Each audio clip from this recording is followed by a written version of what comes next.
नमस्कार साथियों, मैं राजेंद्र आप सबका स्वागत और अभिनंदन करता हूं अपने YouTube channel astrology based on लघु पाराशरी में।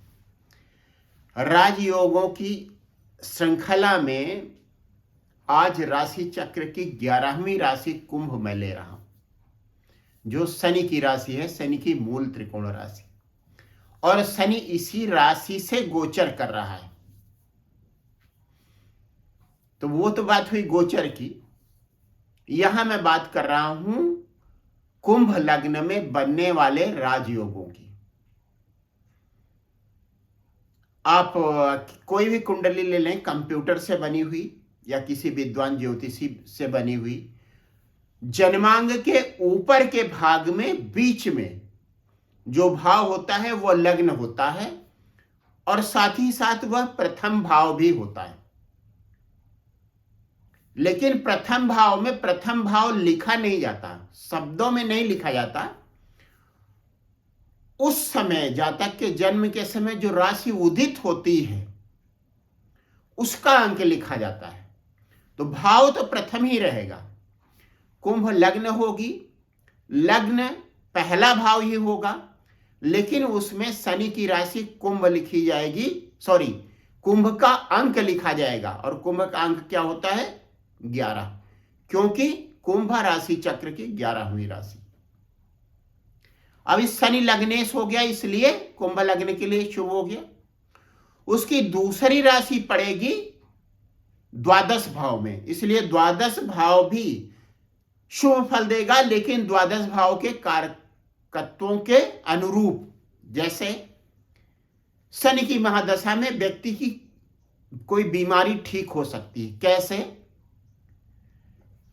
अस्पताल में एडमिट होने के बाद व्यक्ति विदेश जा सकता है और एक अच्छी यात्रा कर सकता है। अब इसी बात को थोड़ा सा आगे बढ़ाते हुए मैं बता रहा हूं, द्वादश भाव में बनने वाला योग लग्नेश शनि जो शुभ है, लग्नेश है, मकर राशि में द्वादश भाव में स्थित है। उसके साथ दशमेश मंगल उच्च राशि में स्थित है। मंगल की उच्च राशि होती है मकर। तो मकर और शनि की युति बन रही है द्वादश भाव में। छठे भाव में जहां पर कर्क राशि पड़ रही है वहां गुरु उच्च का होकर स्थित है। कर्क राशि में गुरु उच्च का होता है। तो उच्च राशि के गुरु का दृष्टि संबंध बन रहा है शनि और मंगल के साथ, और यह संबंध द्विदिशीय है। अर्थात मंगल और शनि की दृष्टि पड़ रही है छठे भाव में स्थित गुरु पर, और छठे भाव में स्थित गुरु की दृष्टि पड़ रही है द्वादश भाव में स्थित मंगल और शनि। ऐसा व्यक्ति क्रांतिकारी होता है। और अब की बात तो नहीं की जा सकती है, लेकिन जिस समय तमाम देश गुलाम थे, उस समय अगर किसी व्यक्ति की कुंडली में इस तरीके का योग होता था, तब व्यक्ति क्रांति के रास्ते पर चलता हुआ अपनी देश की आजादी के लिए, अपने देश को गुलामी से बचाने के लिए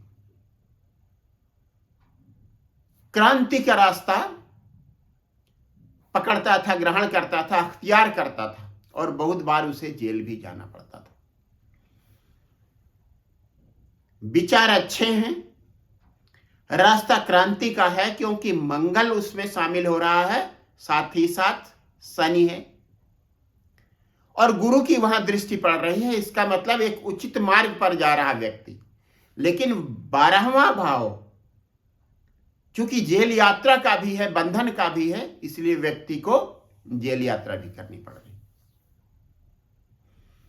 अब बात करते हैं दूसरे भाव की। दूसरे भाव में गुरु की राशि मीन आती है। गुरु की दूसरी राशि एकादश भाव में आती है, धनु राशि।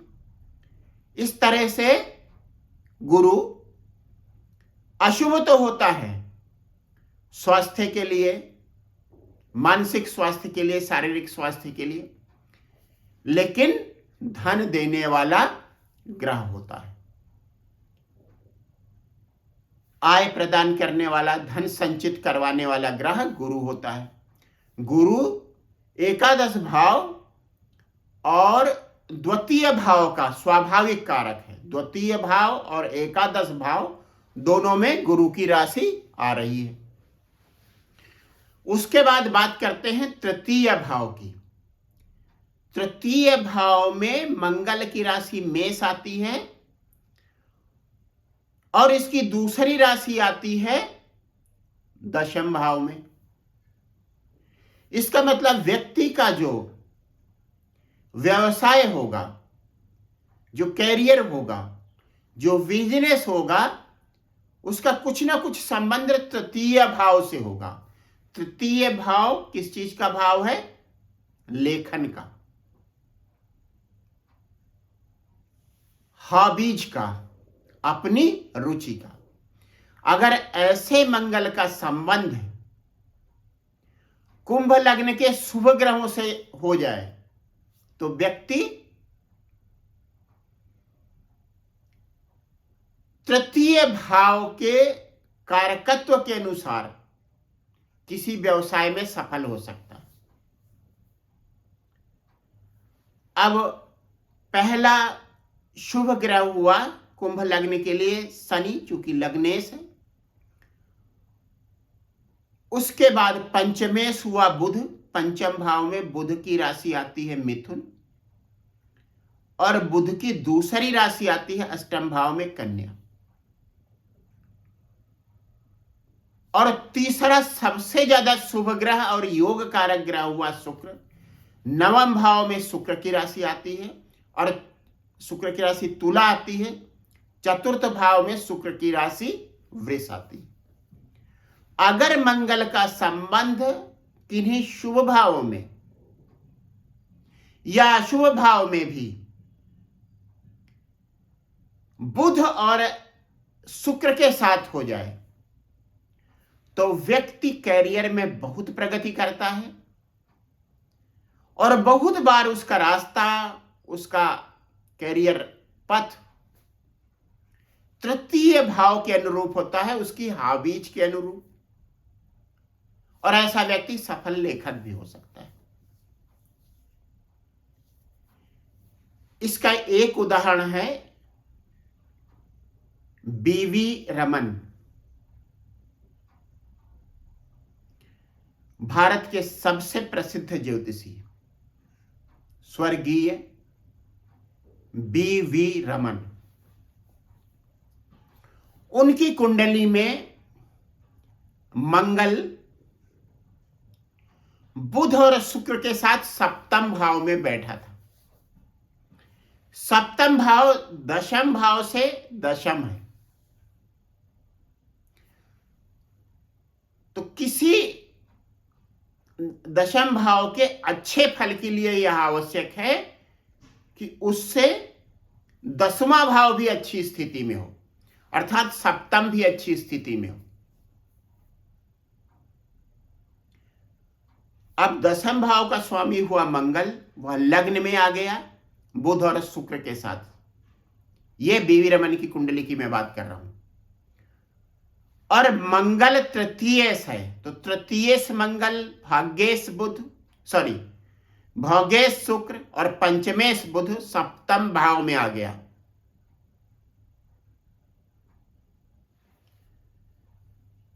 इसने उन्हें बहुत प्रसिद्ध ज्योतिषी और लेखक बना दिया। लेखक उनका ज्योतिष उनका स्वाभाविक कर्म था, तृतीय भाव के अनुरूप, और लेखन भी तृतीय भाव में आता है, इसलिए उनकी पुस्तकें अभी भी पढ़ी जाती। तो ये तो बात हुई तृतीयेश और दशमेश मंगल की। चतुर्थ भाव और नवम भाव का स्वामी शुक्र योग कारक। पंचम भाव और अष्टम भाव का स्वामी बुध, शुभ फल देने वाला। अष्टम भाव के फल भी शुभ मिलेंगे, लेकिन अष्टम भाव के अनुरूप मिलेंगे। मंगल, बुध और शुक्र की युति, यही युति अमिताभ बच्चन की कुंडली के अष्टम भाव में भी मिलती। वहां शुक्र उच्च का है और कन्या राशि उसकी अपनी राशि भी है और उच्च राशि भी है, वहां विपरीत राजयोग बना रहा है। साथ में योग कारक शुक्र है, मंगल वहीं स्थित है, साथ ही साथ सूर्य भी स्थित है जो सप्तम भाव का कारक है।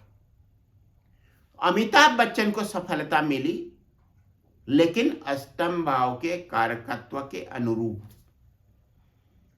उनके जीवन में बहुत उतार चढ़ाव रहे, अप्रत्याशित उतार और अप्रत्याशित चढ़ाव, अप्रत्याशित उन्नति, अप्रत्याशित अवनति। और सबसे ज्यादा देखने को मिला यह बुध की महादशा। बुध की महादशा में अमिताभ बच्चन कंगाल हो गए थे, बैंक का उनके ऊपर बहुत ज्यादा ऋण था, और उसके बाद उन्हें केबीसी दिया सोनी चैनल ने, और पहला एक प्रोग्राम था, पहला एक कार्यक्रम था, पहला एक टीवी शो था जिसमें कोई अभिनेता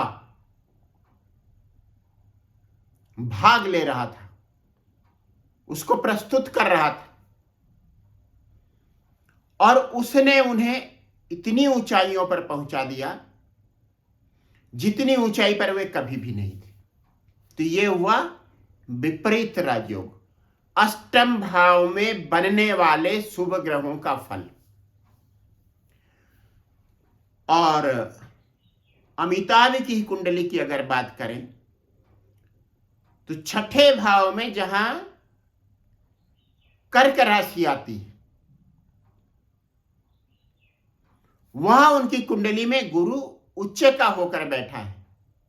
शनि चतुर्थ भाव में स्थित होकर अपनी तीसरी दृष्टि के साथ गुरु के साथ, तीसरी दृष्टि से गुरु के साथ दृष्टि संबंध बना रहा है।